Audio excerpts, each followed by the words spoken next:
Assalamu alaikum and welcome to Islam in Life with me, Reza Ghazim. Is Donald Trump really that much different from what Muslims, or rather I should say believers, have had to face throughout their history? Donald Trump has been elected the 45th President of the United States. This comes after a controversial campaign that included contentious remarks about Muslims. Within days of his winning the election, media has reported on the increasing cases of Islamophobia and abuse of Muslims in the USA. Hijabi women have been beaten up and their headscarves ripped off while being told to leave the country. And the threat to Muslims is not limited to the USA. Trump's arrogant and openly abusing remarks against Muslims seems to have given license to far-right groups in Europe too, to be openly abusive towards Muslims. And the rise of such political groups is creating fear amongst all Western Muslims everywhere. What does Trump presidency mean for American Muslims, and indeed Muslims beyond the US? Will he backtrack on his threats against Muslims, or actually go ahead with them? And even if he doesn't directly discriminate and threaten Muslims in his country, what will be the effect of his victory on the rest of Western and even global Muslims, given the divisive and Islamophobic campaign that he ran? We're honored to be joined by our esteemed guest, Professor Tariq Ramadan, to discuss all of these issues. Welcome to the program, Professor. Assalamu alaikum wa rahmatullah. Wa alaikum assalam. People are really concerned about Donald Trump. Should they be that concerned? Have we not had these kind of people around in the universe where they've done these kind of horrible things? No, there are reasons to be concerned and to be worried about what is happening in the United States of America these days. It doesn't mean that it didn't happen in the past. It happened in our history as Muslims in the very beginning up to today. We had to face things like this. And more recently in the United States of America with the presidency of George W. Bush, which was a very bad presidency as to speaking about Muslims in the United States. And to tell you the truth, even under Obama, the situation of the Muslims was not so good. He was talking in a very nice way, but what was done and implemented as policies within the country was not so good. So I think, yes, we should be worried, and we should look at it in a way where we understand the history and the teachings of history, and at the same time our responsibility is in the present. And within that context, you mentioned history, and if we look at the example of Prophet Ibrahim, and we had the altercation with Namrud and what happened there. Is there anything that we can draw on from that to implement here, or is that something completely far away? We of course. So first, we have the big teachings when it comes to our history, when messengers and prophets, peace be upon them all, were facing dictators and were facing power in a way which was the only way to survive was to face power and to be able to speak word of truth. And this is also something which is the highest level of jihad, is really, and it happened with Ibrahim, peace be upon him. It happened with Moses, peace be upon him, and with Isa, Jesus, and with the Prophet, peace be upon him. So we have this, and what we need to understand here is, when it comes to the reality of us facing power, there are three things that are important. The first is to be quite clear about who we are. So our principle. So for American Muslims, they are American and they are Muslims. And they are Muslims, and there is no contradiction between being an American and being a Muslim. And by saying this is responding to him in a very clear way. While you are saying that America is something and Islam is something else, that we want Muslims to be out, it's wrong and it's too late. Islam is an American religion. This is one. The second, so you have a clear sense of your identity. The second is to be wise. And wise means that dictators and politicians can come and they're going to leave. So you have to have a historical perspective. You say, okay, fine, you are here now. It's 4 years. It might be 8. At most you are going to stay for 8 years. But history is not 8 years. Our presence, our vision should be for generations to come. And the last thing, which is important in our discussion, is courage. Courage means that you have to speak out, that you have to be, you cannot just say, oh, you are only here for 1 term or 2 terms and it's going to be over. What we are going to do is to take advantage of your presence and to be courageous enough to have a vision and to have an agenda to fulfill. So I think that these 3 things are coming out of our history, and you can find them exactly the same with the Prophet, peace be upon him, in his own life, but also when, for example, challenging in rational terms Nimrod for Ibrahim alayhi salam was exactly this. You think that you have absolute power? You don't. You don't. It's just a relative power. We rely on absolute power to be patient enough to face your relative power. Within that context, what is the responsibility? So one person stands up and faces Nimrod. What is the responsibility of people around Prophet Ibrahim? The responsibility, you mean the followers? Yeah, followers, whoever. So first is the sense of justice and the sense of dignity, and our dignity is also to understand that if he is the one that we are following, and if he is a model for humanity, and the people who are around him is to support this. And the problem is that very often, even among Muslims today, is that we want symbols. We are not really ready to be the right followers. So we want the people to speak out. We want this is what we are very often trying to get, is the charismatic leader who is going to speak on our behalf. No, you don't have something like this, you speak on our behalf. You have to speak out, you have to be part of the process. So the quality of the messengers depends on the quality of the followers. This is why, as Muslims, we're always talking about the companions. We're always talking about the people who were. The quality and the fact that he was protected by God, the Prophet ﷺ, is that he had all these companions coming and supporting him. So this is what we need now. And we need to have this awareness. At the end, there is no way in our history, and we got this from the very beginning, patience doesn't go with passivity. We have to be active. We have to, and a sense of history is very important, because what I would say to American Muslims, why don't you have to be worried too much?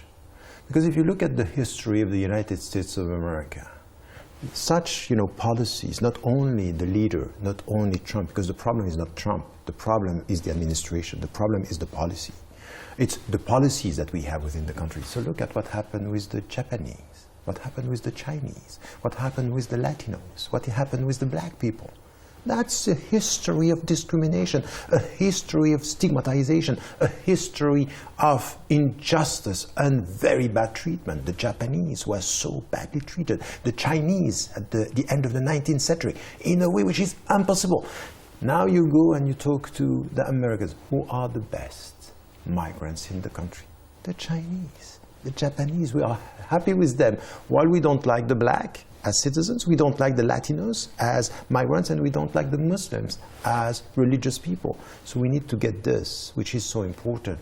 So as you said, I would say we go beyond an election to get the sense of history, which is so important.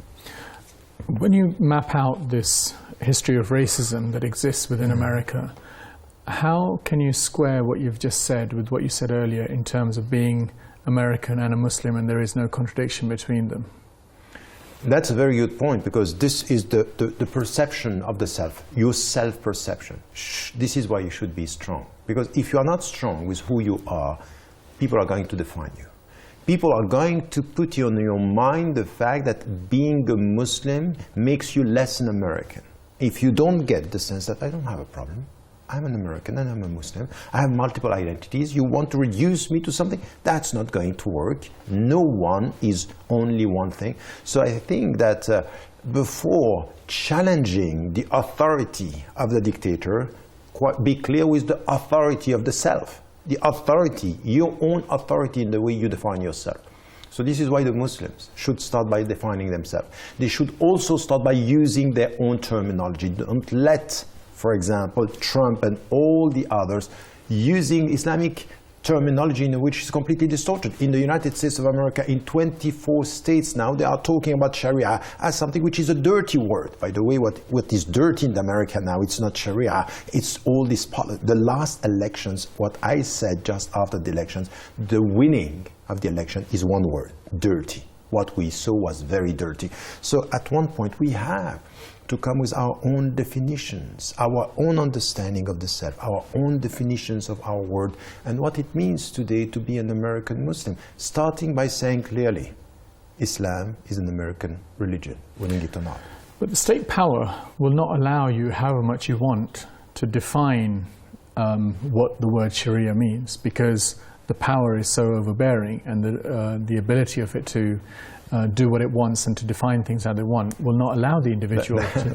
That's a good point, but I would say that I disagree with you, because I don't think that power is only with the state. The state power doesn't allow, but power is not only in the state. If we understand that our commitment to our citizenship, to our society, is not every 4 years, we have to be there in between. We have to be active between elections. So the problem is that we ourselves are reducing politics to elections and presidential elections. That's not politics. This is show business. This is not what we are talking about.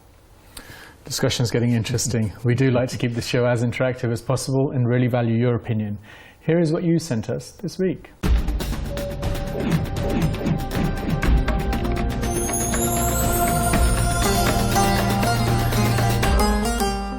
This week we asked, what does the Trump presidency mean for Muslims? Safia from Iraq said, Trump has said some really horrible things about Muslims.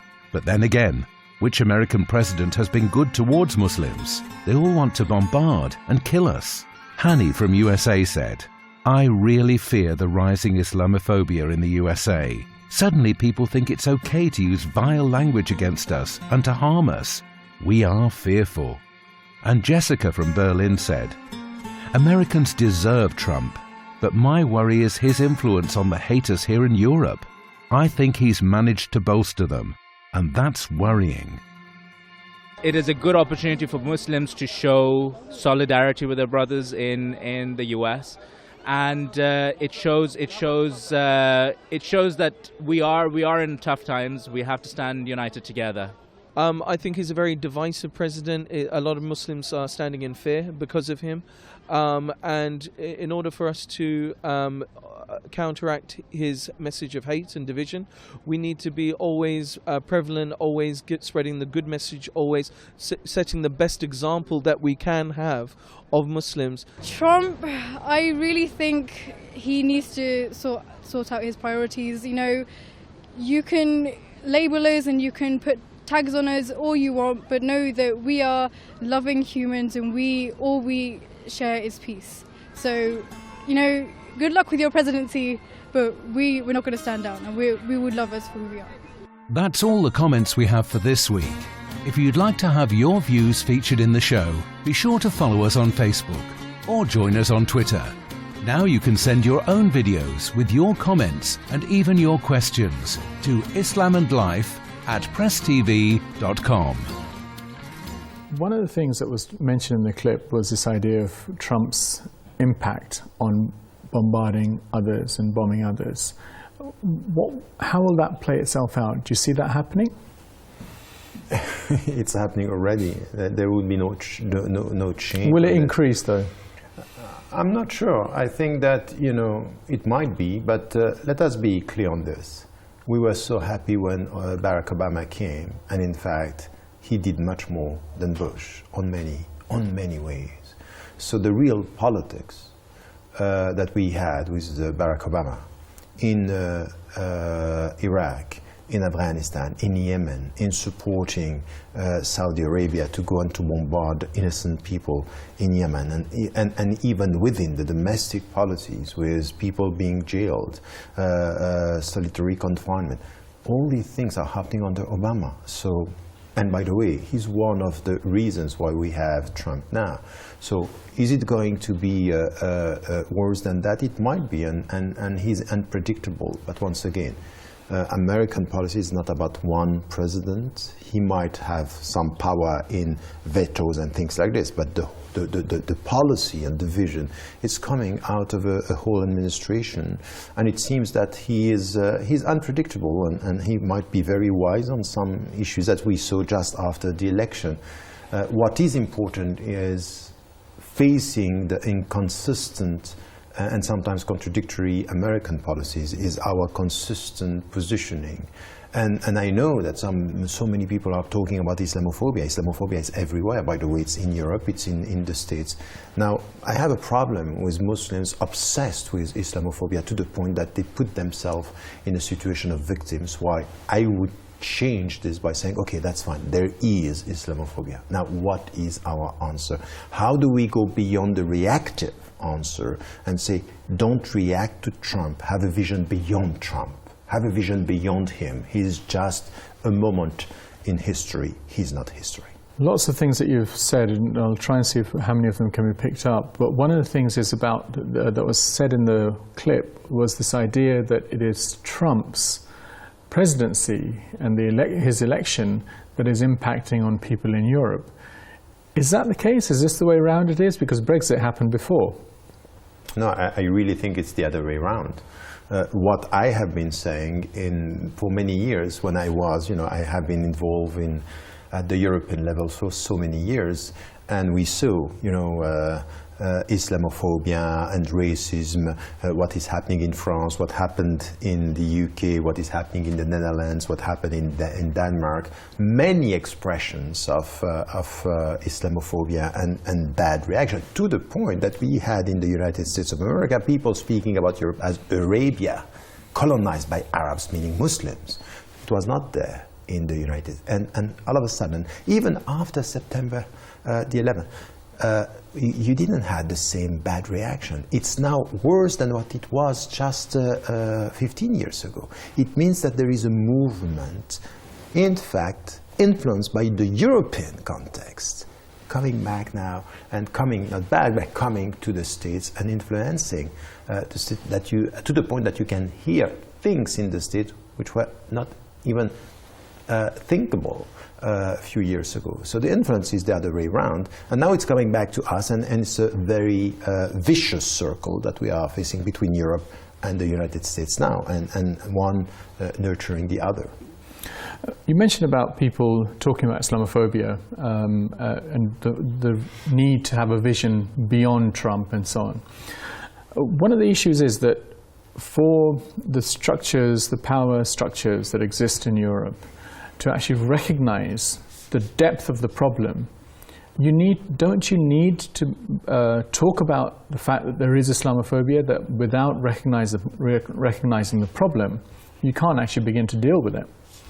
Yes, of course. Of course, it's part of the problem is that there is a state of denial by some, but not by all. And I would say that we have lots of allies. Look, for example, in the United States of America, I have been involved, for example, and I saw this on the ground with Black Lives Matter. People who have a clear understanding. The racism against black people is connected to racism against Latinos, towards Muslims. They know that it's all connected. It's a power structure. It's, as you said, it's something which is there. It's not new. The way they were dealing with the black people in the state is something which was a policy, it was a vision, and it started a long time ago, and it was instrumentalized, for example, under Reagan in the 80s.